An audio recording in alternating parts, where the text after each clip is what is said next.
আলাইকুম। নবকুমার ইনস্টিটিউশন ও ডক্টর শহীদুল্লাহ কলেজের পক্ষ থেকে অনলাইন ক্লাসে ছাত্রছাত্রীদের স্বাগত জানাচ্ছি। আমি সাদিয়া রেজওয়ানা, ক্লাস 5 এর ইংলিশ টিচার। আজকে আমি তোমাদের রিঅ্যারেঞ্জ নিয়ে আলোচনা করব। রিঅ্যারেঞ্জটা কি? রিঅ্যারেঞ্জ হলো একটি সেন্টেন্সে সবগুলো ওয়ার্ড উল্টাপাল্টা করে দেয়া থাকবে, তোমাদের সেই ওয়ার্ডগুলো সাজিয়ে একটি অর্থপূর্ণ সেন্টেন্স তৈরি করতে হবে। সেন্টেন্সের গঠনটা কি? সেন্টেন্সের গঠন হলো subject plus verb plus object. Verb দুই প্রকার, auxiliary verb, principal verb. Subject plus auxiliary verb plus principal verb plus object. Auxiliary verb হলো সাহায্যকারী ভার্ব, যেমন am, is, are, was, were, have, has, etc. Principal verb হলো মূল verb, যেমন run, play, গো, right, etc. Rearrange সম্পর্কে জানতে হলে প্রথমে আমাদের সেন্টেন্স সম্পর্কে জানতে হবে। তাহলে আসো শিক্ষার্থীরা, আমরা খুব সংক্ষেপে সেন্টেন্স সম্পর্কে জেনে নিই। সেন্টেন্স 5 প্রকার: assertive sentence, interrogative sentence, imperative sentence, optative sentence এবং এক্সক্লেমেটরি সেন্টেন্স। এখন এই 5টি সেন্টেন্সের গঠন ও উদাহরণ সম্পর্কে আমরা জানব। Number 1, assertive sentence. যে সেন্টেন্স দিয়ে কোনো বিবৃতি প্রকাশ পায় তাকে অ্যাসার্টিভ সেন্টেন্স বলে। গঠন subject plus verb plus object. উদাহরণ হলো I am going to Dhaka, আমি ঢাকা যাচ্ছি। Number 2, interrogative sentence. যে সেন্টেন্স দ্বারা কোনো কিছুর প্রশ্ন জিজ্ঞাসা করা বোঝায় তাকে ইন্টারোগেটিভ সেন্টেন্স বলে। গঠন WH word plus auxiliary verb plus subject plus principal verb plus object. উদাহরণ হলো Where do you live? Question mark, তুমি কোথায় বাস করো। প্রশ্নবোধক সেন্টেন্স সব সময়ই যে WH ওয়ার্ড দিয়ে শুরু হবে এমন কোনো কথা নেই। অনেক সময় অক্সিলারি ভার্ব দিয়েও ইন্টারোগেটিভ সেন্টেন্স শুরু হয়, যেমন Is she a liar? সে কি মিথ্যাবাদী? এখানে সেন্টেন্সের শুরুতে is আছে, isটি হলো auxiliary verb. Does Tuhin get up early? Tuhin কি ভোরে ঘুম থেকে তাড়াতাড়ি ওঠে? এখানে does auxiliary verb. Number 3, imperative sentence. যে সেন্টেন্স দিয়ে আদেশ, নিষেধ, উপদেশ, অনুরোধ বোঝায় তাকে ইম্পারেটিভ সেন্টেন্স বলে। ইম্পারেটিভ সেন্টেন্স শুরু হয় মূল ভার্ব দিয়ে। এছাড়াও do not, never, let, please, kindly দিয়েও ইম্পারেটিভ সেন্টেন্স শুরু হয়। উদাহরণ হলো ডু দ্য ওয়ার্ক, কাজটি করো। Let her sing a song, তাকে একটি গান গাইতে দাও। প্লিজ টেক ইট, দয়া করে এটি নাও। Number 4, optative sentence.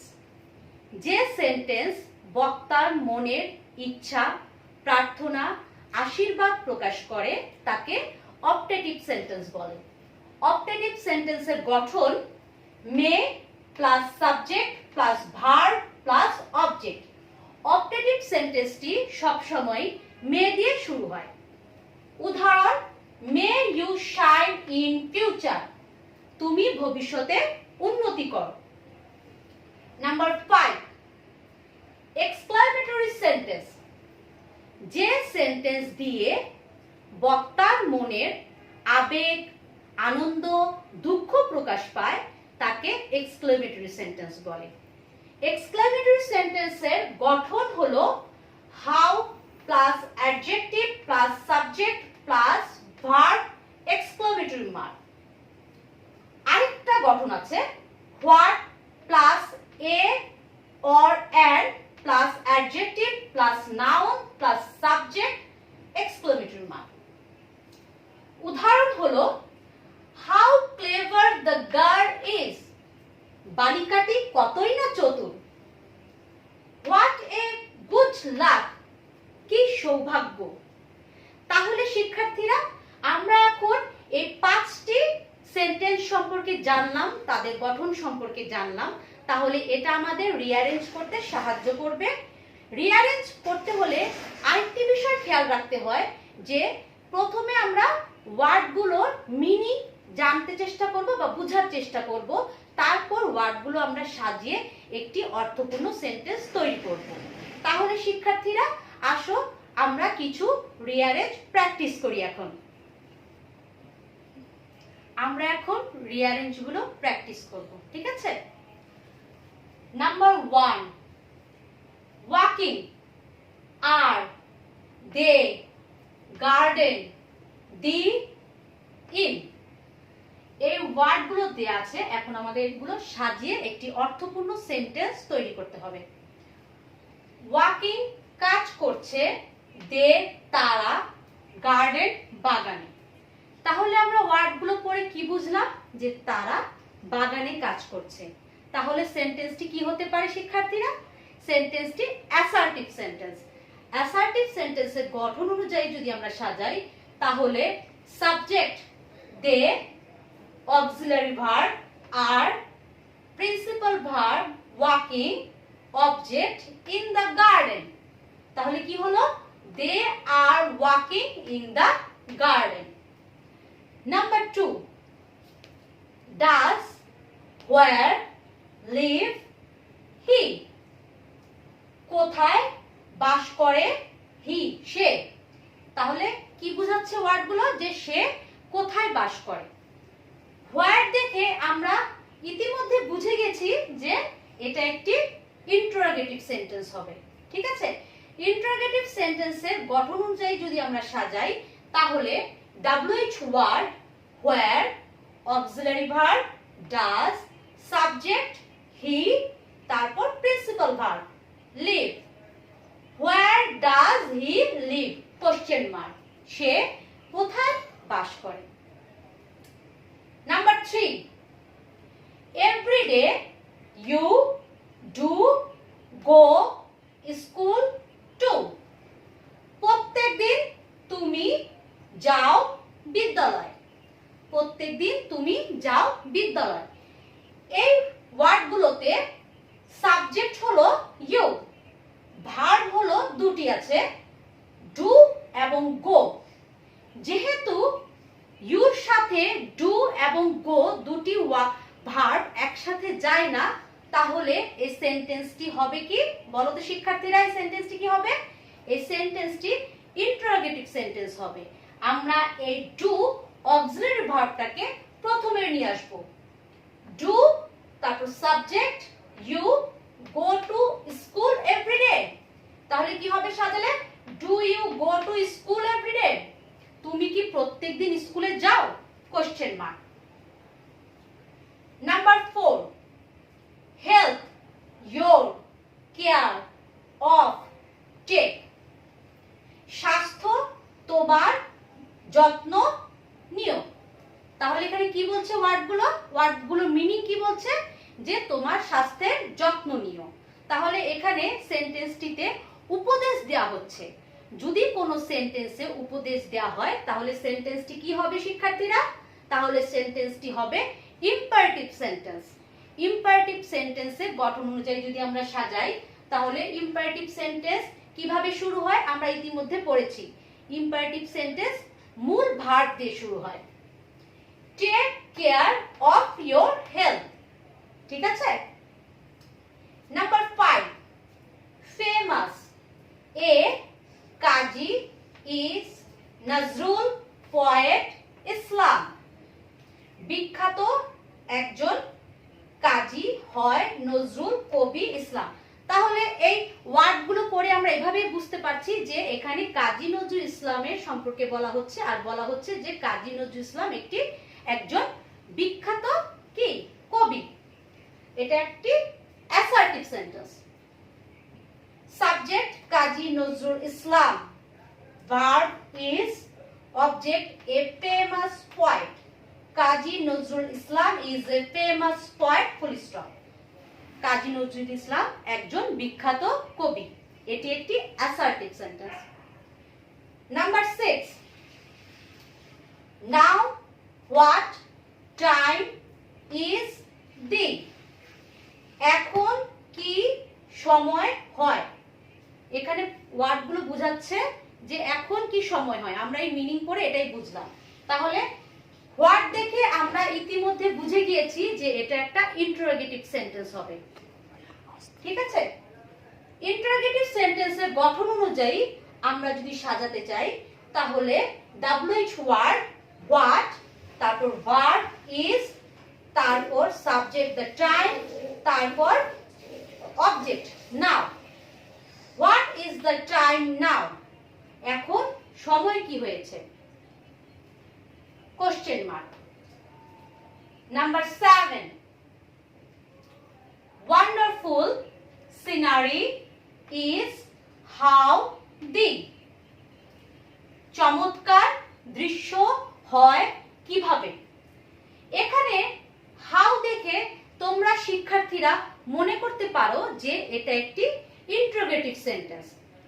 যদি আমরা ইন্টারোগেটিভ সেন্টেন্সের গঠন অনুযায়ী সাজাতে চাই তাহলে কি হবে, হাউ ইজ দ্য সিনারি। এখানে ওয়ান্ডারফুল যেহেতু আছে, ওয়ান্ডারফুল একটি অ্যাডজেক্টিভ, যেহেতু এখানে একটি অ্যাডজেক্টিভ আছে সেহেতু এটা একটি এক্সক্লেমেটরি সেন্টেন্স হবে। আমরা এর মধ্যে শিখে গিয়েছি যে এক্সক্লেমেটরি সেন্টেন্সের গঠন হলো how plus adjective plus subject plus verb. আমরা ইতিমধ্যে শিখে গিয়েছি how plus adjective plus subject plus verb. এখানে তাহলে সেও গঠন অনুযায়ী আমরা সাজাই, হাউ, অ্যাডজেক্টিভ হলো ওয়ান্ডারফুল, সাবজেক্ট হলো দ্য সিনারি, ভার্ব হলো is, exclamatory mark. How wonderful the scenery is, দৃশ্যটি কত চমৎকার। Number 8, West don't time your, নষ্ট করো না সময় তোমার। তাহলে ওয়ার্ডগুলো মিনিং পড়ে আমরা কি বুঝলাম যে তোমার সময় নষ্ট করো না। এখানে আদেশ করা হচ্ছে যে তুমি তোমার সময় নষ্ট করো না। যখন কোনো সেন্টেন্সে আদেশ করা হয় তখন সেন্টেন্সটি কি সেন্টেন্স হয় বলো তো শিক্ষার্থীরা? সেন্টেন্সটি হয় ইম্পারেটিভ সেন্টেন্স। ইম্পারেটিভ সেন্টেন্স শুরু হয় মূল ভার্ব দিয়ে, এছাড়াও ডোন্ট দিয়েও ইম্পারেটিভ সেন্টেন্স শুরু হয়। ডোন্ট ওয়েস্ট ইয়োর টাইম, তোমার সময় নষ্ট করো না বা অপচয় করো না। Number 9, live you long may, বেঁচে থাকো তুমি লং দীর্ঘ সময়। এখানে কি বোঝাচ্ছে? শব্দগুলো পড়ে আমরা কি বুঝলাম যে এখানে বলছে যে বেঁচে থাকো তুমি দীর্ঘ সময়, ঠিক আছে। কেউ আশীর্বাদ করছে, যদি কোনো সেন্টেন্সে আশীর্বাদ বোঝায় তখন সেন্টেন্সটি হবে অপটেটিভ সেন্টেন্স, ঠিক আছে। অপটেটিভ সেন্টেন্সের গঠন আমরা ইতিমধ্যে পড়েছি। অপটেটিভ সেন্টেন্সের গঠন হবে may plus subject plus verb plus object. সে অনুযায়ী আমরা এখন সেন্টেন্সটি সাজাবো, ওয়ার্ডগুলো সাজাবো। May subject you, verb live, object long. May you live long, তুমি দীর্ঘজীবী হও। Number 10, a small is bird a what it, ছোট হয় পাখি একটি কি ইহা। হোয়াটটা দেখে তোমরা শিক্ষার্থীরা মনে করতে পারো এটা একটি ইন্টারোগেটিভ সেন্টেন্স। যদি আমরা ইন্টারোগেটিভ সেন্টেন্সের গঠন অনুযায়ী সাজাতে চাই তাহলে কি হয় দেখো তো, what is a small bird, কিন্তু এখানে ইট আছে, ইটটা দিয়ে আমরা এই সেন্টেন্সটা ইট সহকারে আমরা এই সেন্টেন্সটি সাজাতে পারছি না। তাহলে কি বোঝা যাচ্ছে যে এটা একটা ইন্টারোগেটিভ সেন্টেন্স হবে না, এটা এক্সক্লেমেটরি সেন্টেন্স। কারণ ইতিমধ্যে আমরা এক্সক্লেমেটরি সেন্টেন্সেরও গঠন পড়েছি যে এক্সক্লেমেটরি সেন্টেন্সের গঠনে কি হয়ে থাকে সাধারণত, বলো তো শিক্ষার্থীরা? এক্সক্লেমেটরি সেন্টেন্সের গঠনে হোয়াট প্লাস এ বা অ N plus adjective plus noun plus object. ঠিক আছে, তাহলে কি হবে এখানে? ওয়ার্ডগুলো আমরা কিভাবে সাজাবো? What plus an plus adjective plus noun plus subject. তাহলে এখানে কি হবে? হোয়াট, তারপর এ, তারপর adjective small, noun bird, subject it, subject পরে অবভিয়াসলি ভার্ব হবে is. Exclamatory sentence. What a small bird it is, কি ছোট্ট একটি পাখি। Number 11, wants English he improve to his, চায় ইংরেজি সে উন্নতি তার। ওয়ার্ডগুলোর মিনিং পড়ে আমরা কি বুঝলাম? বুঝলাম যে সে চায় তার ইংরেজি উন্নতি করতে। তাহলে এই সেন্টেন্সটি কি সেন্টেন্স হতে পারে বলো তো শিক্ষার্থীরা? এই সেন্টেন্সটি একটি অ্যাসার্টিভ সেন্টেন্স। অ্যাসার্টিভ সেন্টেন্সের গঠন অনুযায়ী আমরা সাজাই সাবজেক্ট হি, ভার্ব ওয়ান্টস, তারপর object to improve his English. এখানে একটা জিনিস লক্ষ্য করো, এখানে উপরে ইংলিশ কিন্তু ইংলিশের ই ছোট হাতের অক্ষরে দেওয়া আছে। ঠিক আছে, ছোট হাতে দেওয়া আছে ই, কিন্তু ইংলিশের ই সব সময় বড় হাতের হবে, বড় হাতের অক্ষর হবে। He wants to improve his English, full stop. Number 12, peace loving of our Bangladesh people the, শান্তি প্রিয় বাংলাদেশ মানুষ। ঠিক আছে, শান্তিপ্রিয় বাংলাদেশ মানুষ। তাহলে এই অর্থগুলো বুঝে আমরা কি বুঝলাম? যে এটা বাংলাদেশের মানুষের কথা বলা হচ্ছে, বাংলাদেশের মানুষ খুব শান্তিপ্রিয়। তাহলে এই সেন্টেন্সটি কি সেন্টেন্স হবে? এই সেন্টেন্সটি একটি অ্যাসার্টিভ সেন্টেন্স হবে। তাহলে সাবজেক্ট কি হবে? দ্য পিপল অফ বাংলাদেশ, মানে বাংলাদেশের মানুষজন। The people of Bangladesh, verb are, তারপর অবজেক্ট পিস লাভিং, বাংলাদেশের মানুষ খুবই শান্তিপ্রিয়। এখানে একটা জিনিস লক্ষ্য করো শিক্ষার্থীরা, উপরে কিন্তু বাংলাদেশের বি ছোট হাতের অক্ষরে আছে, কিন্তু বাংলাদেশের বি এখানে মিডলে আছে বাংলাদেশটা, কিন্তু এখানে বিটা বড় হাতের অক্ষর হবে। কারণ কোন জায়গার নাম হলে সেটা যেখানে বসুক না কেন জায়গার নাম সবসময় বড় হাতের অক্ষরে হয়। The people of Bangladesh are peace loving, বাংলাদেশের মানুষজন শান্তিপ্রিয়। তাহলে আমরা আজকে কি কি শিখলাম? আমরা রিঅ্যারেঞ্জ সম্পর্কে জানলাম, আজকে সেন্টেন্সের 5 প্রকার সম্পর্কে জানলাম, তাদের গঠন জানলাম, উদাহরণ জানলাম। আমরা বাসায় সেন্টেন্সের 5টি প্রকারভেদ শিখে নিব। 5 প্রকারের সেন্টেন্সগুলোই শিখবো, তাদের গঠনগুলো অবশ্যই মুখস্থ করব। তাতে আমাদের কি হবে? তাতে আমাদের রিঅ্যারেঞ্জ করতে সুবিধা হবে, আমাদের সাহায্য করবে সেটা যে কিভাবে কোন সেন্টেন্সের গঠনটা কিভাবে আমরা ওয়ার্ডগুলো বসাবো, সাজিয়ে একটি অর্থপূর্ণ সেন্টেন্স বানাবো। ঠিক আছে, তাহলে শিক্ষার্থীরা তোমরা বাসায় এই সেন্টেন্সের 5 প্রকার প্লাস এই রিঅ্যারেঞ্জ গুলো অবশ্যই প্র্যাকটিস করবে। এখানে 12টি রিঅ্যারেঞ্জ দেওয়া আছে, এই 12টি রিঅ্যারেঞ্জ অবশ্যই বাসায় প্র্যাকটিস করবে, পড়বে, শিখবে। সাথে তোমরা আরো কিছু রিঅ্যারেঞ্জ করার চেষ্টা করবে, পরিচর্যা করবে, তাহলে তোমাদের অভ্যাস হবে, শিখতে পারবে, জানতে পারবে। তাহলে শিক্ষার্থীরা আশা করি তোমরা বুঝতে পেরেছো। তোমরা বাসায় থেকো, ভালো থেকো, সুস্থ থেকো, এই আশায় এই দোয়ায় আমি শেষ করছি। সাদিয়া রেজওয়ানা। আসসালাম।